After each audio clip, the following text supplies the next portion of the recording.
मैं भुगत भुगू मेरा एक्सीडेंट हुआ था। मैं लीडर ऑफ ऑपरेशन था महाराष्ट्र में। तब एक पेड़ पे जा red light car, police protection, siren car, 10, 12, 15 कारों का कैनवा होते हुए मैं एक पेड़ के ऊपर गया। पूरी गाड़ी पेड़ के कारण ट्रक के अंदर घुस गई और वो टायर के कारण बच गया, नहीं तो पूरे कट जाते थे। मेरी पत्नी थी, बच्चे थे, सब एक्सीडेंट हुआ पड़ा। कारण क्या? तो पेड़ रास्ते में आता है, उसको तोड़ने के लिए कलेक्टर को परमिशन मांगकर 3 साल हुए पर परमिशन नहीं मिली। फिर ड्राइवर को कैटरेक्ट निकला। फिर मैंने जब जांच की मेरे पीडब्ल्यू डिपार्टमेंट में, तो 40% ड्राइवर कैटरेक्ट वाले निकले।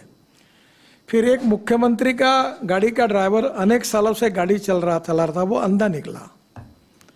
फिर एक केंद्रीय मंत्री का ड्राइवर, उसकी एक आंख गई थी। यानी हमारे देश में मेरे समझ में नहीं आता कि इतने सीरियस इश्यू पर कितनी उदासीनता है। और ये मेरे बोलना लोगों के सामने मुझे अच्छा नहीं लगता।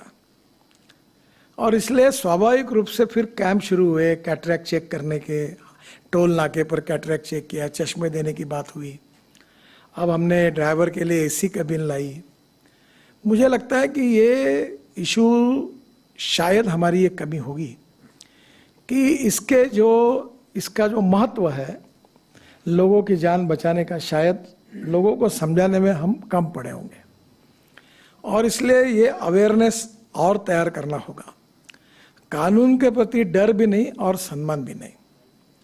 और एक बात ये रिपोर्ट के कारण सिद्ध हुई है, तो मैं पीयूष को धन्यवाद दूंगा, कि जो प्रॉब्लम्स है, जो समस्या है, जो ब्लैक स्पॉट्स है, उसको सुधारने के बाद, उसमें कुछ सुधार करने के बाद एक्सीडेंट में और डेथ में कमी आई है। तो इसका मतलब रोड इंजीनियरिंग और ऑटोमोबाइल इंजीनियरिंग में सुधार करने से कमी आ सकती है।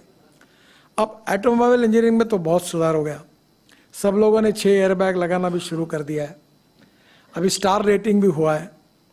तो नेचुरली ऑटोमोबाइल इंजीनियरिंग में जो जो रोड सेफ्टी के लिए और हमारे लोगों की जान सुरक्षा के लिए वो हो गया है। और अगर कोई सुझाव आएगा तो करेंगे। ट्रक और बसेस में भी बस का कोड था। कोई भी हथौड़ा लेके बस में बैठता था और रोड पर बस बॉडी बनाता था। 6 बार 7 बार मैंने उनको टाइम दिया। अभी हमारे यहाँ समृद्धि महामार्ग पर एक बस आई, जल गई, 50 लोग मर गए। उस दिन मैं इतना गुस्सा हो गया, मैंने बोला सेक्रेटरी जी को कि ये खत्म करो इसको।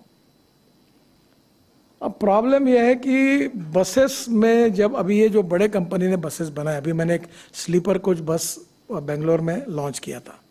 ये जो ग्लास दिखती है आपको बड़ी, इस प्रकार से वो पूरी ऐसी जो विंडो थी उसमें बड़ी ग्लास है और उसके बाजू में प्लास्टिक की हथौड़ा है। अगर बस गिर गई तो हथौड़े से वो तोड़कर वो बाहर आ सकते हैं। ये भी सुविधा ये अभी बस में नहीं थी। घटिया क्वालिटी कितनी बनाना सस्ता बनाने के लिए, तो उसके कितने लोग मर रहे हैं। और इसलिए अभी हमने बस में भी और कार में पीछे से बेल्ट लगाने के बारे में नियम बनाया। आज सामने वाले बेल्ट के बारे में भी नियम बनाया। काफ़ी लोगों की जान उसके अंदर बच जाती है। और इसलिए मेरा जो सुझाव है कि अब विशेष रूप से जो स्कूल के टीचर है, हेडमास्टर है, इन्होंने आगे आना चाहिए। उनके स्कूल में रोड सेफ्टी की प्रतिज्ञा लेनी चाहिए। बच्चों को पढ़ाना चाहिए, चाहे इसके कितने डेंजरस है, कैसे लाइफ जा रहे हैं, कितने नुकसान हो रहे हैं, इसके बारे में एक लोगों का एजुकेशन, प्रबोधन, प्रशिक्षण और उसके साथ फिर उसका ट्रेनिंग।